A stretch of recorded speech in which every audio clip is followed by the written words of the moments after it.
Hey, everybody, welcome back to Food Fight Friday at the Aid Station. This is a 2 times per month live show that I, Jason Bahamundi, founder of Run Try Bike, do with Adam Lee, the founder of Community Trail Running. The whole premise of this show is to have either Adam or myself choose to eat it, carry it, or toss it in the vein of fuck, marry, kill. So we did two shows last month. This is the first of our two shows this month in June, and it's my turn to give Adam food choices as to which one he's going to eat, which one he's going to toss, and which one he's going to carry. Adam, thanks for coming back and joining me for what I hope is going to be nothing but a barrel of laughs at this point. Yeah, it's always a pleasure, Jason. I love having the barrel of laughs with you. So we were in the back room studio before we went live, and we were chatting about how I had paced Ohm for 50 miles at Tahoe 200, and it feels like I was away for 3 months. But you just did something, I would say, just as ridiculous, if not more ridiculous. Uh, Tell the people what you were just doing so they have an idea as to where your brain power is when you answer the question. Yeah, we're both pretty foggy, I think. Yesterday here in Vancouver, North Vancouver, we have a mountain called Grouse Mountain. There's a resort at the top, but they do a fundraiser on the longest day of the year for search and rescue. And the idea is to just do this grouse grind as many times as you can from 4 a.m. to 10 p.m. And the grind is 2.1 kilometers and 800 meters of vert, so it packs it in pretty good. There's a bunch of maniacs that you run with, which are awesome. Some of the people did it 16, 17 times. I managed to get 9 in myself yesterday. And this morning I've forgotten everything, including my name, I think, at one point. So I'm ready to pick some foods and maybe swear at you a bit. And so, for those of you who are trying to do the calculation, the 2.1K is about 1.2 miles, and the 800 meters of vert is about 2,400 feet. So, it was quite a bit. And you said you were shoveling down bagels and cream cheese. I can guarantee you that is not an option in my three food choices. That'd be too easy. Yeah, no kidding. All right, are you ready for the three food choices? As I am, as well, I will ever be. Absolutely. Food choice option number one is a plate of 4 slices of sourdough French toast covered in maple syrup and powdered sugar, which you cannot use utensils to eat. The second one is 2-day old gas station sushi that's been sitting out in the sun because the volunteer forgot to put it on ice.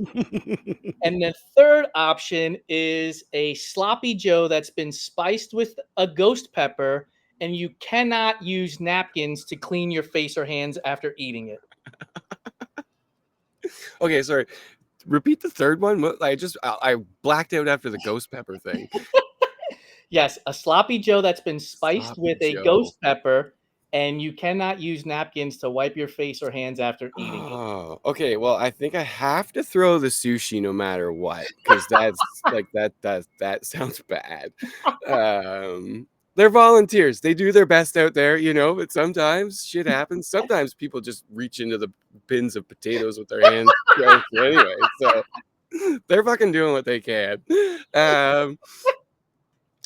I think I'm gonna carry the sloppy Joe. That's not gonna work out for anyone. And I'm definitely gonna eat the sourdough French bread or French toast because that sounds amazing. Maple syrup I'm gonna be a sticky mess, and that's fine. Like whatever. I'll make friends with the ants along the run, I guess. But I can't have any ground naps like I'll just be fucking buried in ants when I wake up. You'd have like pine needles stuck to your hands as you're running through the Yeah, woods. I'd be like, it's Bigfoot. Like no. And So God I forbid think I if you think have that's an the plan. itch, right? If you have an itch and you gotta like scratch your face as you're running down this maple syrup all over your face. Right? Or ghost pepper or old sushi. Like that, none of those things are good. I think at the very least, I won't be shitting myself. That's true. That's a very good point. Okay, turn Unless it. you have unless you have that log that I was telling you about. I'm gonna post this reel here on my personal account, Cook Train Eat Race, of the perfect trail shitting log. So if you had that, if you knew that was on the path between aid station that you have to choose these foods at and the next one, you might decide that the sloppy Joe is the way to go. Right? Mile 47, shit log. Oh, okay, perfect.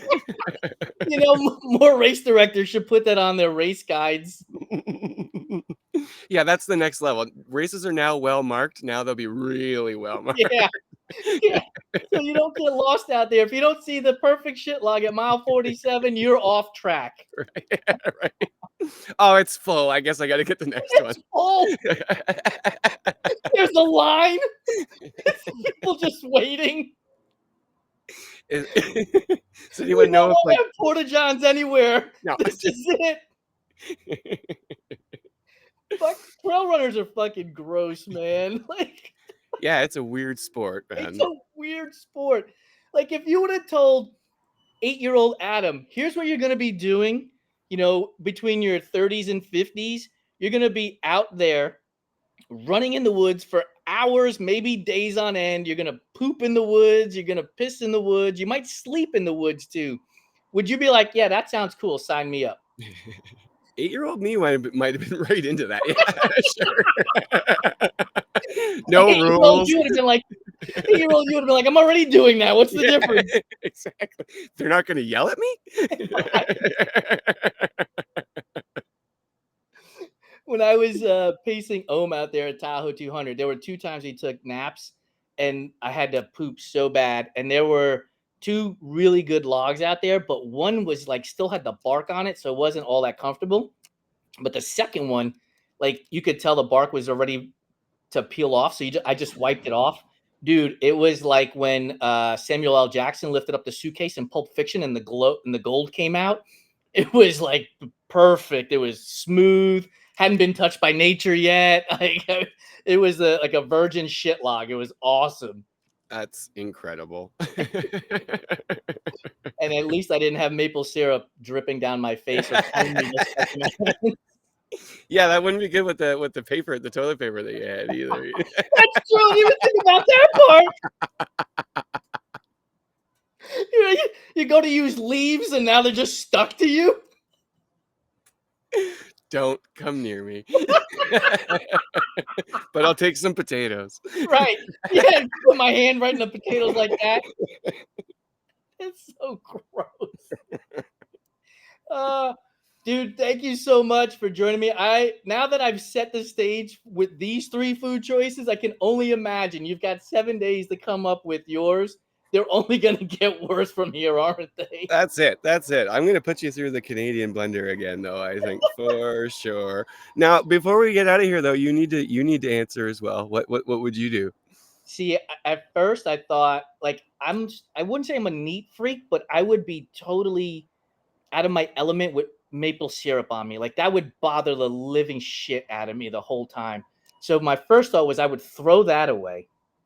I would eat the sloppy Joe because I know for a fact, right, I'm going to end up shitting at some point. So why not move the process through faster and then just carry the sushi for later on in the race? Maybe I get hungry or something and I have something to eat. Or you really don't like someone.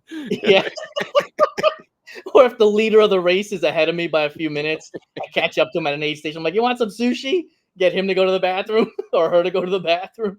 Exactly. It's a weapon. Yeah, if there's bears out there, I could just fling the sushi at them, you know? That run the other way. Yep, you're good. All right, man. Thank you so much. Enjoy the rest of your weekend, and I will see you next week on Food Fight Friday from the aid station. So much fun, Jason. Thank you.